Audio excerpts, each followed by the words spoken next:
Saya tak boleh mati di sini. Saya mesti balik jumpa isteri dan anak saya. 5 tahun kemudian, anakku, isteriku, ayah dah balik. Hah? Awak siapa? Yen ini ayah awak. Tak, ayah Yen kerja. Awak bukan ayah Yen. Abang masih hidup. Apa yang berlaku? Kenapa Yen tak kenal saya? Sayang, siapa orang ni? Jadi, awak dah kahwin lain? Saya minta maaf, saya tak dengar apa-apa berita dari abang selama 5 tahun. Saya ingat abang dah tiada semasa perang. Tapi kenapa awak tak bagi tahu Yen yang saya ayah dia? Maafkan saya. Jangan kacau keluarga saya, pergi dari sini. Ingat, jangan datang rumah saya lagi. Boleh saya beli roti satu? Pergi jauh-jauh, orang cacat tak boleh beli roti.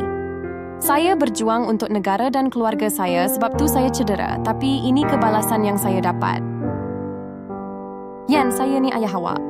Kenapa awak tak bagi tahu Yen yang saya ayah dia?